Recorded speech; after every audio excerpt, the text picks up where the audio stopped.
शिक्षा, जनजाति क्षेत्रीय विकास और वन पर्यावरण जैसे हो गया महत्वपूर्ण विषय पे बात रखने की आपने मुझे मौका दिया, क्योंकि उच्च शिक्षा जो है वो प्रदेश की नींव है।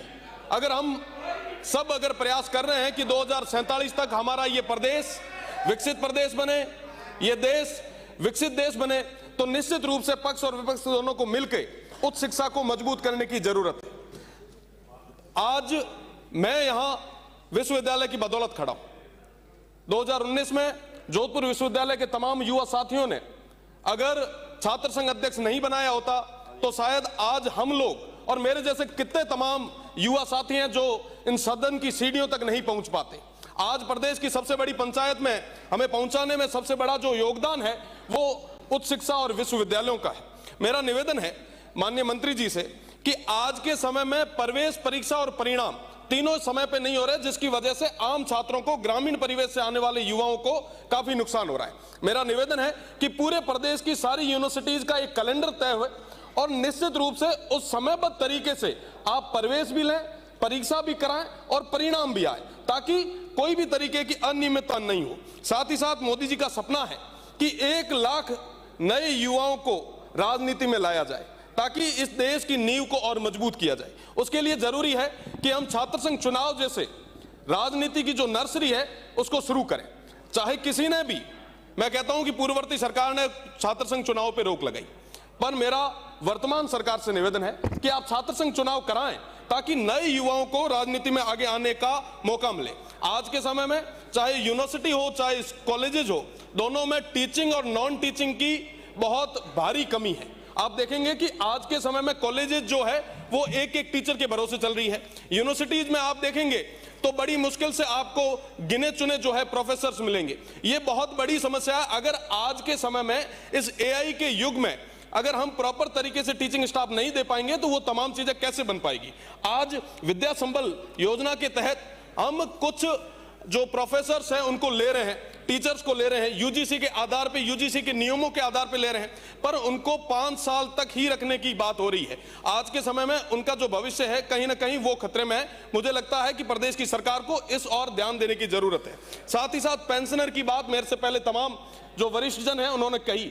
आज के समय में जो लोग जिन्होंने पूरा जीवन विश्वविद्यालयों को दे दिया, आज ये नौबत आ गई है कि उनको उसी विश्वविद्यालय के आगे धरने पे बैठना पड़ रहा है। एक चतुर्थ श्रेणी का कोई अगर कर्मचारी है जिसको 10,000 रुपए पेंशन की मिल रही है, आप विचार करें अगर 6 महीने तक उसको पेंशन नहीं मिलती है तो उसके परिवार की क्या हाल होगी। और ये बहुत बड़ी समस्या। मेरा निवेदन है प्रदेश की सरकार से कि इस और ध्यान दें और उन तमाम लोगों को पेंशन कैसे हम दे पाए इसके लिए माकूल व्यवस्था हो। साथ ही साथ क्योंकि वित्तीय चीज है, मेरा निवेदन है माननीय मंत्री जी से कि जितने भी यूनिवर्सिटीज और कॉलेजेस के एल्यूमनाई हैं उनका उपयोग करें, ताकि हम ज्यादा से ज्यादा जो है वो फंड भी इकट्ठा कर सकें, उनका योगदान ले सकें।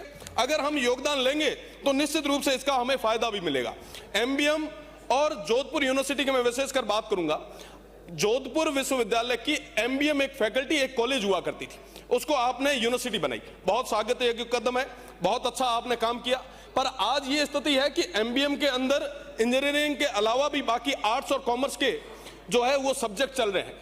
और जोधपुर यूनिवर्सिटी क्योंकि दोनों ही 1 किलोमीटर की परिधि में है और 1 ही किलोमीटर में अगर 2-2 यूनिवर्सिटी चलेगी तो निश्चित रूप से दोनों को नुकसान होगा। ना तो इंफ्रास्ट्रक्चर है, ना फैकल्टी है और तमाम चीजों की कमी है। मेरा प्रदेश की सरकार से एक अनुरोध है, निवेदन है कि आप एमबीएम को स्पेसिफिक इंजीनियरिंग के लिए ही करें और जोधपुर विश्वविद्यालय को आप जीवित अगर रखना चाहते हैं तो उसके अंदर आर्ट्स और तमाम जो पुराने जो कोर्सेज हैं उनको आप चालू रखें। साथ ही साथ प्लेसमेंट अपने आप में बहुत बड़ी चीज है।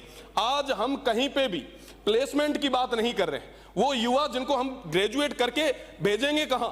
आज जो ग्रामीण परिवेश से जो विद्यार्थी आता है, बड़ी मुश्किल से यहाँ पे ग्रेजुएट होता है, किसी भी कोर्स में एडमिशन लेता है, उसके बाद में क्या उनके जीवन के आगे कहीं ना कहीं एक अंधेरा आ जाता है। मेरा निवेदन है कि प्लेसमेंट की ओर हम सोचें। एआई का जमाना है, रोबोटिक्स की बात हो रही है, इन तमाम चीजों पे बात करने की जरूरत है। साथ ही साथ आपने देखा होगा कुछ दिन पहले तमाम जो विद्यार्थी हैं जो जोधपुर विश्वविद्यालय से एफिलेटेड है कॉलेजेस, उनके विद्यार्थी धरने पे बैठे क्योंकि परीक्षा शुल्क को 2 से 3 गुना बढ़ा दिया गया। इस तरीके से वित्तीय भार जो है वो ग्रामीण परिवेश से आने वाले विद्यार्थियों पर ना डाला जाए, मेरा खासकर निवेदन रहेगा। साथ ही साथ सेव और गडरा कॉलेजेस में स्टाफ की भारी कमी है। मुझे लगता है कि अगर हम स्टाफ को पूरे तरीके से डिप्लॉय करेंगे और विशेषकर इंटरनेशनल बॉर्डर पे जहां से जो ग्रामीण परिवेश के जो विद्यार्थी हैं, वो विद्यार्थी जो जयपुर तक नहीं आ पाते, राजधानी तक नहीं आ पाते, उनके लिए जरूरत है कि हम पूरे तरीके से स्टाफ दें। साथ ही साथ बाड़मेर पीजी कॉलेज पे ज्यादा काम करने की जरूरत है, हरसाणी में नई कॉलेज खोलने की जरूरत है। साथ ही साथ एक महत्वपूर्ण विषय है जो आए दिन हम लोग देखते हैं, आज के समय में अगर किसी का, मानिए मैं बहुत महत्वपूर्ण बात है, आज के समय में अगर किसी भी युवा पे कोई मुकदमा दर्ज हो जाता है, वो परीक्षा की तैयारी कर रहा है, अगर कोई पारिवारिक विवाद के कारण भी अगर मुकदमा दर्ज हो जाता है तो उसको सरकारी नौकरी में नियुक्ति नहीं मिलती, उसको कोर्ट के चक्कर निकालने पड़ते हैं। मेरा निवेदन है, क्योंकि ये पॉलिसी डिसीजन है, प्रदेश की सरकार इस बारे में सोचे, क्योंकि कई सारी जो षड्यंत्र के आधार पे भी कई युवाओं को जो है इस तरीके से वंचित कर दिया जा रहा है। साथ ही साथ मेरा निवेदन है कि आज के समय में या पूर्ववर्ती सरकार के दौर में कोविड टाइम में पेपर लीक के कारण कई सारे युवा जो है वो भर्ती परीक्षाओं से बाहर हो गए। मेरा निवेदन है कि उनको एक बार वापस जो है वो मौका देने की जरूरत है। साथ ही साथ जनजाति विभाग की बात चल रही थी, बुनियादी जो सुविधा है उसके लिए हमारे जितने भी जनजाति भाई हैं वो अभी भी तरस रहे हैं, विशेषकर भील समाज के लोग। आज के समय में भील समाज के लोगों में शिक्षा की कमी है, क्योंकि मैं पश्चिमी राजस्थान से आता हूं, मैं वहां की बात करूंगा। ये लोक कला के वाहक है, बाबूजी की पढ़ आज भी भील समाज के हमारे तमाम वो जो मजबूत लोग हैं वो गाते हैं। महाराणा प्रताप के समय से लेके आज तक हमेशा इन्होंने मजबूती से पहली पंक्ति में खड़े होकर समाज को आगे बढ़ाने में काम किया है। मेरा निवेदन है कि कृषि कनेक्शन में भी एससी की तर्ज पे एसटी को जगह मिलनी चाहिए। साथ ही साथ गाड़िया, लोहार, जोगी, ग्वारिया, ओड, सांसी, नाथ, कालबेलिया, भील, मंगनियार, लंगा और साथ ही साथ देवासी, रबारी और पाक विस्थापित तमाम जितने भी हमारे लोग हैं, इनको समयबद्ध तरीके से जमीन आवंटित की जानी चाहिए, क्योंकि इनके पास रहने के लिए जगह तक नहीं है। मेरा निवेदन रहेगा कि वन रक्षक, रेंजर, तमाम जितने भी लोग हैं और जो नौकरी में है, उनके पास ना तो वाहन है ना कोई भी तरीके का शस्त्र है। मेरा निवेदन रहेगा माननीय मंत्री जी से कि आप इस और सोचें। साथ ही साथ आए दिन माफियाओं से लड़ते लड़ते हमारे रेंजर्स और तमाम जो वन रक्षक है वो कहीं ना कहीं भेंट चढ़ रहे हैं, उनको मजबूत करने की जरूरत है, उनको ताकत देने की जरूरत है। माननीय मंत्री जी, आप बहुत मजबूत है, आप अगर इनको मजबूत करेंगे तो निश्चित रूप से ये जो वन्य संपदा है ये बचेगी। साथ ही साथ खाली पदों को भरने के लिए आप लगातार प्रयास भी कर रहे हैं, मैं इसके लिए आपका आभार व्यक्त करता हूं, पर अभी तक वैसा जो रिजल्ट हम चाह रहे हैं वो हमें मिल नहीं पा रहा। मेरा निवेदन है कि डीएनपी के अंदर तमाम नए टावर्स और मूलभूत सुविधाओं की जरूरत है, आप इस और विचार करें, क्योंकि इंटरनेशनल बॉर्डर पे तमाम वो 117 गांवों के जो लोग हैं वो बड़ी उम्मीद के साथ आपकी तरफ देख रहे हैं। साथ ही साथ ओरण की जो यात्रा लंबे समय से चल रही है, आज ओरण को बचाने के लिए मारवाड़ की राजधानी जोधपुर में बहुत बड़ा महापड़ा हुआ है।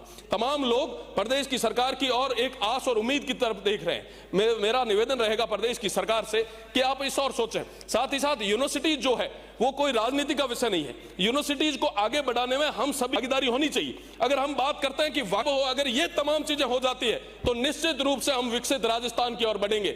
और तमाम जो वाइस चांसलर और तमाम जो भर्तियों की बात है उसकी ओर मत जाइए, आप तो बेसिक इंफ्रा को मजबूत कीजिए। हर जो कॉलेज आपने स्टार्ट की है उसके अंदर अगर प्रॉपर तरीके से आप स्टाफ रिक्रूट करते हैं तो निश्चित रूप से हम तमाम चीजें कर सकते हैं। राजस्थान इतना मजबूत प्रदेश है, वहां के युवा इतने मजबूत हैं कि हर काम करने में वो सक्षम है, पर उनको बेसिक इंफ्रा की जरूरत है। बेसिक इंफ्रा तमाम आरोप और प्रत्यारोप से नहीं होगा, हम सभी को, पक्ष और विपक्ष को एकजुट होकर मिलकर मजबूती के साथ करना होगा। आपका बहुत बहुत धन्यवाद। जय हिंद, जय भारत। श्री देवी सिंह जी। लगभग